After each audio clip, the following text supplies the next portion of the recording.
Welcome to Education in Focus. I'm your host, Eliana Carnotto. A report from the New York City Special Commissioner of Investigation exposed some New York Department of Education employees lied about receiving the COVID-19 vaccine. Joining me to dig into this is Chalkboard News editor Brendan Clary. Brendan, tell us about this investigation. Yeah, this is a kind of a wilder story that is, a few years late. It's kind of how a lot of this investigation works is you kind of find out these details from a couple of years ago, right? Like that the truth is out and you can kind of understand more of the financials or there's more of this reporting going on. But essentially, the New York City Department of Education employees, teachers, administrators, that kind of thing, they partnered with a nurse practitioner named Julie DeVuono. I hope I'm saying her name correctly. Basically, they got fake CDC vaccination cards, right? So I remember that was like a big deal in some areas in I think most people remember, you had to show your vaccination card to go to your job, to go to a concert, to go and I think in New York it was pretty stringent, right? Of like, I have to go, if you want to go eat at a restaurant inside, you have to show your vaccination card, right? So there's like a lot of these different kinds of applications for it, right? And, if you're anti getting the vaccine or, you have a strong like inclination against it for political reasons or for health reasons, a lot of different kinds of things, you'd be looking for a way to not get that, but maybe not face some of these repercussions professionally, personally, that kind of thing. So essentially, there was just like an investigation to how many employees were found related to one specific clinic that the Special Commissioner of Investigation, that's like the Department of Education in New York City's like watchdog agency. So I've written based on their reports quite a bit. But basically, they go through and they look for cases of fraud and abuse and like specific employees who, cross the line. And sometimes those are public, and in this case, 16 employees, they're not named, but they do have like descriptions of like, here's what they did and kind of how they did it. And that's pretty typical in some of these like, audits from inspector generals. That's sort of the basic there of like looking into, this fraud. And essentially they represented that they'd been vaccinated by DeVuono, but they hadn't. So, and DeVuono was doing business as Wild Child Pediatric Healthcare. So DeVuono got, I think, between $220 all the way up to $350 to issue them fake CDC vaccination cards.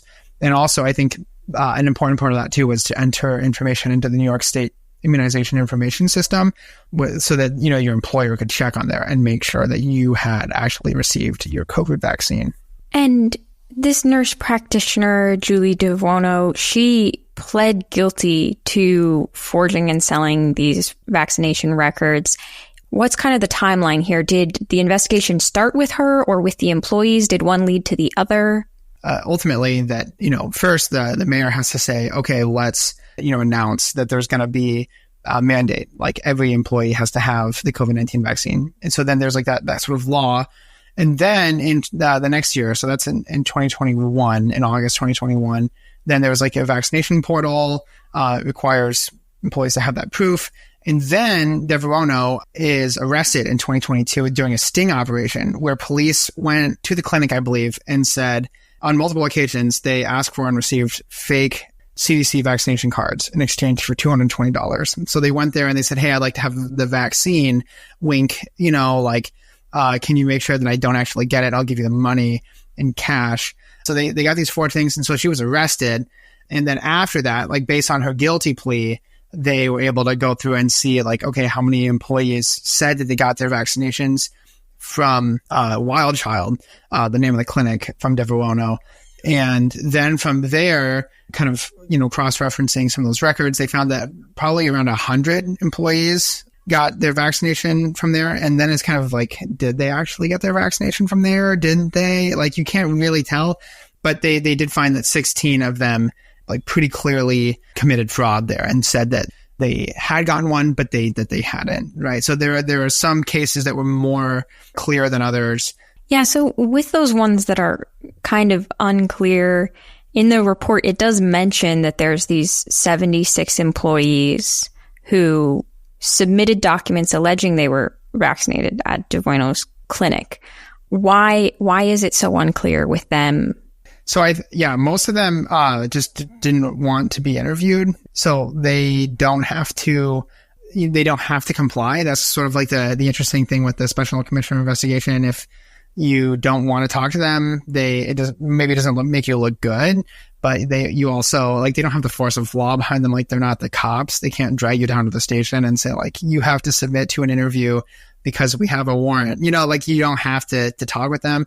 So it does say most of the DOE employees contacted by investigators, like at work or at home or anything, they declined to be interviewed. And so I think that's sort of like, if you can't prove that they did, not receive the vaccine, then it's sort of hard to like make that connection so clearly. But I mean, there are different kinds of ways to track payments. So I think like Zelle payments, that's something that they found on a couple of these employees that were more confirmed. They saw like, okay, here's a transaction that you can follow. So bank statement, same kind of thing. So if you pay in cash, it's harder to find that trail, right? 'Cause, it's harder to get the receipt there, especially like if you're trying to do some of the stuff that's maybe not technically, legal. It's easier to hide it. So I think that's part of the thing is if you paid with cash and you didn't want to talk to the Special Commissioner investigation agents, the investigators there, you might have sort of like, we have reason to believe that, but it's also, we can't prove it. So what are kind of the next steps going forward with this? Yeah, that's a great question, specifically because it's sort of murky in terms of I think some of the legal aspects of this. I mean, we've seen a lot of these different kinds of COVID mandates get struck down by the courts. These were not necessarily based in like legislatures, right? These were sort of like, okay, we are reacting to a pandemic and we're going to say like, here are the mandates, like here you go. And then courts have come in and said, no, that's not constitutional. You can't require employees to get a COVID vaccine to be employed by a government, agency or entity or, that kind of thing. So it's sort of like, and specifically like in New York, right? There were some very, very strict mandates around the COVID vaccine that have been struck down. So the school district said that it's under review, like it's kind of weighing these things. And I think that's, it's not exactly clear what's going to happen in terms of, are these 16 employees going to be punished for violating these rules? I mean, these were the rules on the books, right? But it's sort of like how does that kind of play out if the rules themselves were not constitutional, right? And that's sort of the crux of the issue here is like, can these people lose their job for doing something that was indeed fraudulent, but also fraudulent related to something that was like very politically divisive at the time? I mean, we're 2 years past this, right? Like a lot of people aren't talking about COVID mandates anymore. So would you lose a lot of, favor for going after these teachers? It's something that you have to think about. Special Commissioner of Investigation, it's interesting to note, they say disciplinary action is warranted, including dismissal from employment. So maybe we fire them. And in some cases, let's put a problem code in their personnel file so that you can never work with the Department of Education in New York again. So then there's, insufficient evidence to substantiate the findings concerning the rest of those, 100 employees. So it's, it's complicated, I think. And it's not sure, I'm not sure exactly what the Department of Education is going to do. And you wonder if they're still trying to figure that out too. Well, Brendan, thank you for your insights on this story. Listeners can keep up with this story and more at chalkboardnews.com.